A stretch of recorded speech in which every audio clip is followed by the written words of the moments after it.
জানেন বিচার দিবসে মানুষ সবকিছু ভুলে যাবে, মা তার সন্তানকে ভুলে যাবে। ইয়াউমা তারাউনাহা তাযহালু কুল্লু মুরদিআতিন আম্মা আরদাআত, সেই দিন প্রত্যেক স্তনদানকারী মা তার সন্তানকে ভুলে যাবে। ইয়াউমা ইয়াফিরুল মারউ মিন আখিহি ওয়া উম্মিহি ওয়া আবিহি ওয়া সাহিবাতিহি ওয়া বানিহি, সেদিন প্রত্যেক মানুষ তার ভাইয়ের কাছ থেকে পালিয়ে বেড়াবে। সূরা মারিজে এসেছে। ওয়া ফাসিলাতিল্লাতি তুই, তার মা, তার স্ত্রী, তার সন্তান, তার অভিভাবক, তার গোটা গোত্র, সে তাদের সবার কাছ থেকে পালিয়ে বেড়াবে। সে কারো সাথে কোনো কিছু করতে চাইবে না। ওয়াতাকাত্তাআত বিহিমুল আসবাব, কোরআন বলছে সকল সম্পর্ক ছিন্ন হয়ে যাবে। কিন্তু ঈমানদারদের জন্য এমনটা হবে না। ঈমানদারদের জন্য এমনটা হবে না। সে জান্নাতে প্রবেশ করবে এবং তার ভালোবাসা অব্যাহত থাকবে। কার জন্য? তার লোকদের জন্য, যারা হলো কাফির এবং নবীদের শত্রু, কারণ তারা এখনো জীবিত এবং এখনো তাদের আশা রয়েছে। আপনি এমন মানুষের উপর আশা ছাড়বেন না যারা এখনো জীবিত। আর আল্লাহ এমনভাবে আমাদের কাছে বর্ণনা করেছেন যেন তিনি তখনও ঘটনা দেখছিলেন। আল্লাহ তাকে দুনিয়ার ক্যামেরা ভিউ প্রদান করেছিলেন যাতে তিনি দেখতে পারেন যে কি ঘটছে। আর তিনি জান্নাত থেকে দেখে বলছেন যদি তারা জানতে পারে। তিনি বলেননি যে যদি তারা জানতে পারত, আলিমু, বরং তিনি বলছেন ইয়া লাইতা কওমি আলামুন, যদি শুধু তারা জানতে পারে। তিনি এখনই দেখছেন কি ঘটছে। আল্লাহ তাকে দেখাচ্ছেন। সুবহানাল্লাহ। আর তারপর আপনি বুঝতে পারেন যে একনিষ্ঠতা আসলে কি। আমরা মুসলিমরা একনিষ্ঠতার কৃত্রিম ধারণা তৈরি করেছি। আমি এটা মানতে পারি না। একনিষ্ঠতা শব্দটিকে নিয়ে আমরা যা করছি, তুমি যা করো তার সবকিছুতে ইখলাস থাকতে হবে। সব সময় তোমার নিয়তকে যাচাই করে চলবে। এখনই যাচাই করুন। কারণ যদি একনিষ্ঠতা না থাকে তাহলে তোমার কোনো কাজেরই মূল্য থাকবে না। আর তোমার একনিষ্ঠতা থাকতে হবে শুধু এবং শুধুমাত্র আল্লাহর জন্য। আমি এর সাথে দ্বিমত পোষণ করব। আমি জানি এখনই আমাকে হত্যা করতে আসবেন না। রাসূল সাল্লাল্লাহু আলাইহি সাল্লাম একজন মানুষের কথা বলছেন যে অনেক পাপ করেছে, অনেক পাপ। সে নামাজ পড়ে না, কিছুই করে না। একদিন সে হাঁটতে হাঁটতে একটি তৃষ্ণার্ত কুকুর দেখতে পেল। তৃষ্ণায় কুকুরটির জিহ্বা বের হয়ে আছে। আর লোকটি সিদ্ধান্ত নিল যে নিজে পান করার আগে সেই কুকুরটিকে পান করাবে। শীঘ্রই লোকটি মারা গেল আর আল্লাহ তাকে জান্নাত দান করলেন। হ্যাঁ, আসুন ঘটনাটা খেয়াল করি। এই লোকটি, সে কি বিশ্বাসী? আমরা জানি না। সে কি নামাজ পড়ে? না।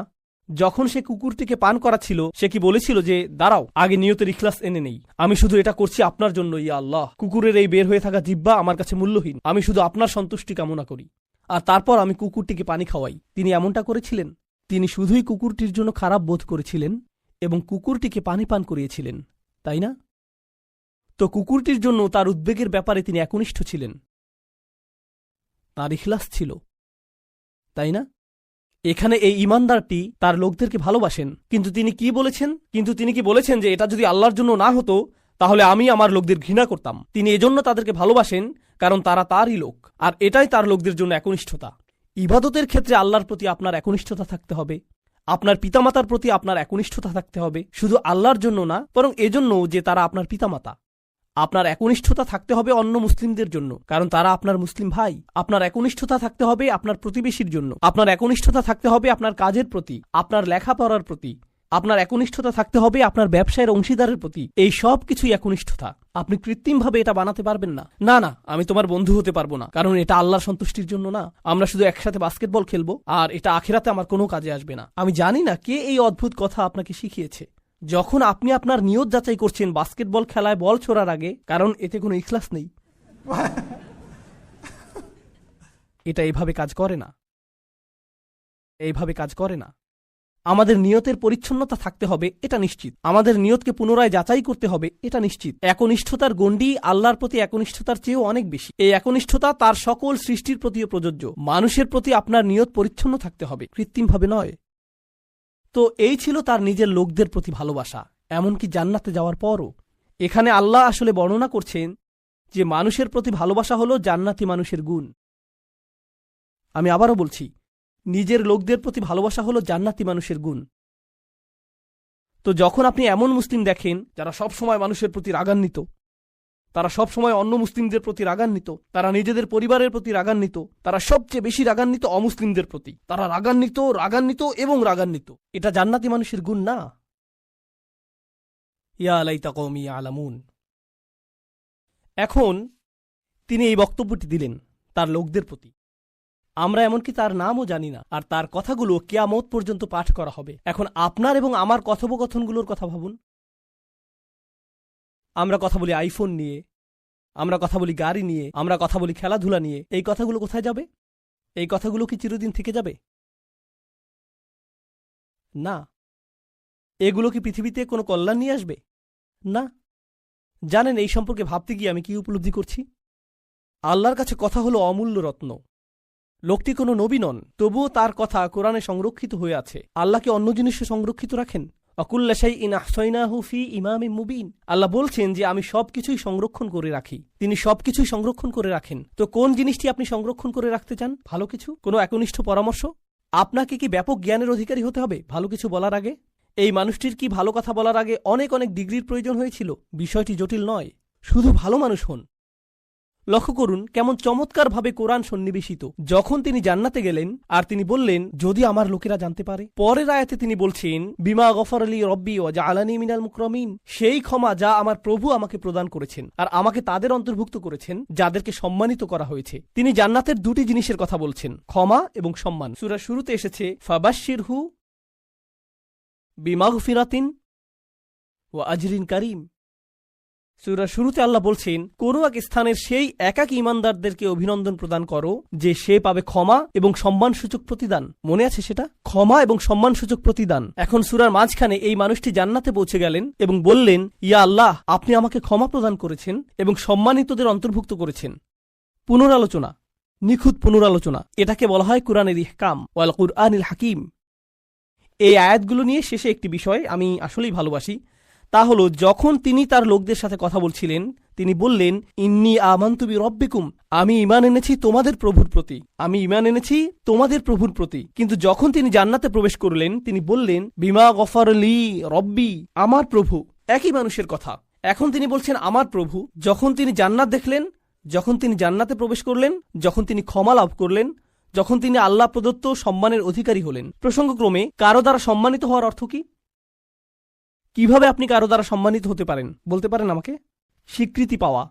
হ্যাঁ, কারো স্বীকৃতি পাওয়া। কেউ আপনাকে অভিবাদন জানালো, কেউ আপনার সাথে কর্মর্দন করতে আসলেন, এটা দ্বারা তিনি আপনাকে সম্মানিত করলেন, তাই না? আমি এখনই বলে দিচ্ছি, সামনের আয়াতগুলোতে এটা আসবে। সেখানে আল্লাহ বলছেন সালামুন কওলাম মির রব্বির রহিম, এই সূরাতেই। আরো পরে আল্লাহ বলছেন তিনি তোমাদেরকে বলবেন সালাম। তো শুরুতে তিনি বলছেন আমি তোমাদেরকে প্রদান করব সম্মানিত প্রতিদান, সম্মানিত প্রতিদান, সম্মানিত প্রতিদান। সেই সম্মানিত প্রতিদানটি কি? কতটা সম্মানিত এটা হতে পারে? আমি কি একটা মেডেল পাবো? কোনো সার্টিফিকেট দেয়া হবে পরীক্ষায় পাশ করার পর যেমনটা দেয়া হয়? কি সার্টিফিকেট আপনি পাবেন? আপনি পাবেন সালাম, আল্লাহর পক্ষ থেকে। এটাই আপনি পাবেন। তো যখন তিনি তা পেলেন তিনি ভুলে গেলেন যে এই প্রভু অন্য কারো প্রভু, তিনি শুধু তারই প্রভু। আমার প্রভু আমাকে ক্ষমা প্রদান করেছেন, আমার প্রভু আমাকে সম্মানিতদের অন্তর্ভুক্ত করেছেন, তিনি আমার প্রভু এবং শুধুই আমার প্রভু। সুবহানাল্লাহ। আমার জীবনে বহুদিন ধরে আমি লেকচার দিয়ে আসছি, আর বক্তব্য চলাকালে শ্রোতারা নিজেদের মধ্যে কথা বললেও আমি বক্তব্য দিতে অভ্যস্ত। তাছাড়া আমি আরও একটা বিষয়ে অভ্যস্ত হয়ে পড়েছি, সেটা হলো আমরা মুসলিমরা মাশাআল্লাহ কখনো কখনো আমরা ভদ্রতার ভালো কোনো পরিচয় দিতে পারি না। মানুষ জুমার খুতবার সময় কথা বলতে পারলে লেকচারের সময় কথা বলা তো তেমন কোনো বিষয়ই না। তবে একটা কৌশল আছে যা হয়তো আপনাদের উপকারে আসতে পারে। আপনি যখন কাউকে অযথা কথা বলতে দেখবেন তাদের দিকে তাকাবেন। আপনি কাউকে অযথা কথা বলতে দেখলে শুধু তাদের দিকে তাকাবেন। বোনেরা, আপনাদের স্বামীরা দেরি করে বাসায় ফিরলে আপনারা যেভাবে তাকান ঠিক সেভাবে তাকিয়ে থাকবেন। আপনারা এভাবে তাকানোতে অভ্যস্ত। ভাইয়েরা, আপনারা হাস্যকর কিছু দেখলে যেভাবে তাকান সেভাবে তাকাবেন। আপনি দেখবেন খুব তাড়াতাড়ি সব শান্ত হয়ে গেছে। বিশেষ করে বোনদের দিক থেকে আমি অন্তত 1000 বার দেখেছি এটা আসলেই ভালো কাজ করে। আচ্ছা, যাই হোক, আমাকে বলতে বলা হয়েছে, আমার মনে হয় না আমি খুব বেশি সময় নেব, হয়তো 20 মিনিট, এবং আমি কথা রাখতে চেষ্টা করব ইনশাআল্লাহ তাআলা। আপনাদের সাথে আমি কিছু বিষয় শেয়ার করব যা আমি খুবই গুরুত্বপূর্ণ বলে মনে করি। আলহামদুলিল্লাহ, অতি সম্প্রতি পৃথিবীর বিভিন্ন স্থানে আমার ভ্রমণের সুযোগ হয়েছে। মধ্যপ্রাচ্যে যাওয়ার সুযোগ হয়েছে, মালয়েশিয়া যাওয়ার সুযোগ হয়েছে আলহামদুলিল্লাহ, এরপর সিঙ্গাপুর, ইউরোপের কিছু জায়গায়, তারপর যদিও কানাডা তেমন বিবেচ্য নয়, আচ্ছা যাই হোক, কানাডায়ও গিয়েছি। এরপর মেক্সিকো। দেখুন, আপনি যখন বিভিন্ন জায়গায় ভ্রমণ করবেন আপনার দৃষ্টিভঙ্গির পরিবর্তন হবে। আপনি বুঝতে পারবেন যে প্রথমে আপনার মনে হয় আমেরিকায় আমাদের সমস্যাগুলো অথবা আমেরিকার তরুণদের সমস্যাগুলো কিংবা মুসলিম সমাজের সমস্যাগুলো একেবারেই ভিন্ন, অন্যান্যদের চেয়ে আমাদের সমস্যাগুলো কত আলাদা। কিন্তু আপনি যখন বিভিন্ন দেশে ভ্রমণ করবেন আপনি বুঝতে পারবেন যে হ্যাঁ, সমস্যাগুলোর মধ্যে ভিন্নতা ঠিকই আছে, কিন্তু প্রকৃতপক্ষে মানবজাতি হিসেবে বিভিন্নভাবে আমরা একই সমস্যায় ভুগছি। মানুষ হিসেবে আমরা সবাই মূলত একই সমস্যাতেই ভুগছি। এবং বর্তমানে মানব সমাজ যে সমস্যাগুলোর সম্মুখীন হচ্ছে এর মধ্যে কিছু বড় সমস্যা নিয়ে আমি আলোচনা করতে চাই। এটা সম্পূর্ণ আমার ব্যক্তিগত অভিমত। এই ব্যাপারে আমার সাথে আপনাদের একমত হওয়া জরুরি নয়, এবং এরপর আমি আপনাদের সাথে কোরআন থেকে এর সমাধানের বিষয়ে কথা বলবো। এই বিষয়গুলোই আজ আমি আপনাদের সাথে শেয়ার করতে চাই ইনশাআল্লাহ। দেখুন, ব্যক্তিগতভাবে আমি বিশ্বাস করি আমাদের বর্তমান সময়ের সবচেয়ে বড় সমস্যাগুলোর গোড়া মূলত একটাই, লোভ। মানুষের সবচেয়ে বড় সমস্যা হল ক্রমবর্ধমান এবং অনিয়ন্ত্রিত লোভ ও স্বার্থপরতা। এই লোভ আমাদেরকে এমন দিকে নিয়ে যাচ্ছে, যেমন ধরুন ব্যবসা বাণিজ্যের ক্ষেত্রে এই লোভ বড় বড় প্রতিষ্ঠানগুলোকে এমন একটা পরিস্থিতিতে নিয়ে গেছে তারা শুধু লাভের কথাই চিন্তা করে, আর বছরের পর বছর কিভাবে তাদের ব্যবসার আয় বৃদ্ধি করবে সেই চিন্তা করে। এবং এমনটা করতে গিয়ে সমুদ্রের একটা সম্পূর্ণ অংশ কি ধ্বংস হয়ে যাচ্ছে, নাকি একটা পুরো গ্রাম উজাড় হয়ে যাচ্ছে, নাকি এর মাধ্যমে পাহাড় ধ্বংস হয়ে যাচ্ছে, অথবা এটি শুধু পরিবেশের গঠনগত ক্ষতি করছে তাই নয়, বরং সমগ্র পৃথিবীর সামাজিক এবং অর্থনৈতিক পরিবেশের ক্ষতি করছে, তারা এসবের কোনো কিছুই তোয়াক্কা করছে না, কারণ দিন শেষে এর মাধ্যমে তারা লাভ করতে পারছে। তাহলে পৃথিবীর সমস্ত দুর্নীতির একটা বড় অংশ, রাজনৈতিক দুর্নীতি বলেন বা পরিবেশগত দুর্নীতি, যা খুবই আশঙ্কাজনক, তাই না? এই সব কিছুর মূল কারণ হচ্ছে অনিয়ন্ত্রিত, লাগামহীন এবং অপ্রতিরোধ্য লোভ। এটাই মূল কারণ। আমি ব্যক্তিগতভাবে বিশ্বাস করি এটাই বর্তমান বিশ্বের অনেক অনেক অনেক সমস্যার কেন্দ্রবিন্দু।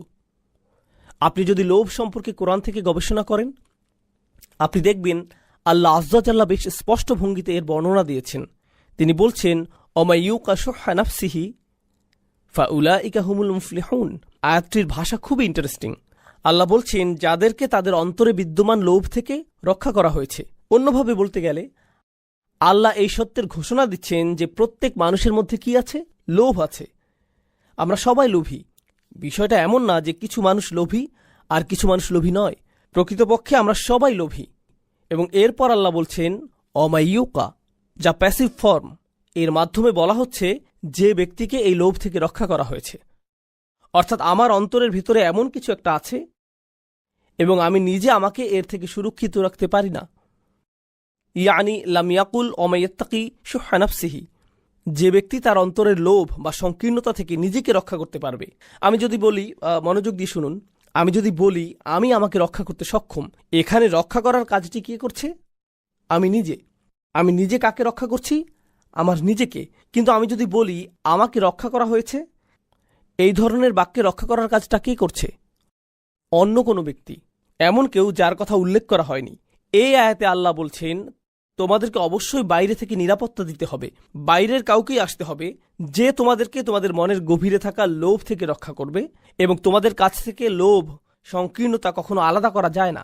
এজন্যই কোরআনের ভাষায় আমরা এমনটা পাই না আশুহা ফি নফসিহি অথবা আশুহা লি নফসিহি, বরং এটা ছিল শুহা নফসিহি। এর মানে হলো, ব্যাকরণের শিক্ষার্থীদের জন্য বলছি, এটা একটা ইদাফ। এখানে একটা মুদাফ এবং মুদাফ ইলাই আছে, এবং এই দুইটা শব্দ পরস্পরের সাথে দৃঢ়ভাবে জুড়ে আছে।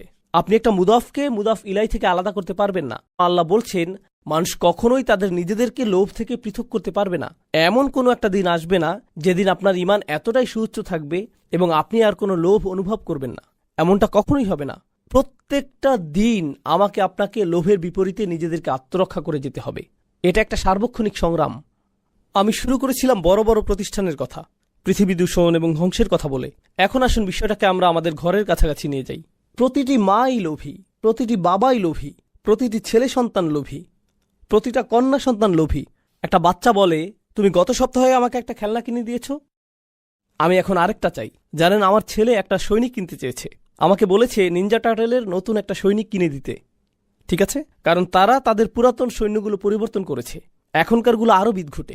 এখন তাদের চোখগুলো কেমন জানি উন্মাদের মতো, মাথাটা কঙ্কালের মতো। কিন্তু সে এই নতুন সৈনিকই চায়। সে টিভিতে নতুন নিনজা টার্টেল দেখেছে, তাই সে আমাকে বলল, বাবা আমাকে নতুন একটা সৈন্য কিনে দাও। আচ্ছা, আমি তাকে একটা সৈন্য কিনে দিলাম। আর জানেন, যখন আমি তাকে এটা দিলাম সে যে কি খুশি হয়েছিল। তারপর সে আমাকে বলল আরও 3টা সৈনিক চাই, কারণ প্রত্যেকটা টার্টলের জন্য আমার একজন একজন করে সৈনিক লাগবে। দেখো, 4 জন মিলে শুধুমাত্র একজন সৈনিকের সাথে লড়াই করতে পারবে না। ইন্না লিল্লাহি ওয়া ইন্না ইলাইহি রাজিউন, এটা হতে পারে না। লড়াইটা অবশ্যই ন্যায্য হওয়া উচিত, তাই না বাবা? এমনকি আপনার 3 বছরের বাচ্চাটারও লোভ আছে। আপনি বাসায় একটা কেক নিয়ে আসেন, কিংবা বাসায় M&M অথবা খুবই ছোট্ট সামান্য কোনো চকলেট নিয়ে যান, দেখবেন বাচ্চারা সবাই সেখানে জড়ো হয়ে যাবে। ধরুন একটা বাচ্চা একটা চকলেট পেল, আরেকটা বাচ্চা 2টা পেল। সাথে সাথে প্রথম বাচ্চাটা কি বলবে? আমার আরেকটা কোথায়? ওরটা হলুদ রঙের, আমিও কি হলুদ রঙের ক্যান্ডি পেতে পারি? তোমার এম আমারটার চাইতে বড়। আরে এটা তো বড় হাতের এম, আমারটা কেন ছোট হাতের? সাথে সাথে তুলনা, আমারটা কেন ছোট হাতের? সুতরাং আপনি যেটা বুঝতে পারবেন, ধরুন আপনি যদি তাদেরকে প্রশ্ন করেন, যদি সে 2টা খায় আর তুমি একটা খাও, তাহলে তোমারটার স্বাদ কি কমে যাবে? সে কি তোমার খুশির কোনো অংশ কোনোভাবে কেড়ে নিচ্ছে? কারো কাছে কোনো কিছু আছে জানলেই আমরা ভাবি এটা আমার চাই। লোভের ক্ষেত্রে সবচেয়ে অদ্ভুত ব্যাপারটা কি জানেন? একটা বাচ্চা বসে আছে, তার আশেপাশে সব খেলনা, সে কিন্তু এগুলো দিয়ে খেলছে না। এরই মধ্যে তার ভাই এসে শুধু খেলনাগুলোর দিকে তাকালো। সাথে সাথে বাচ্চাটা কি করে?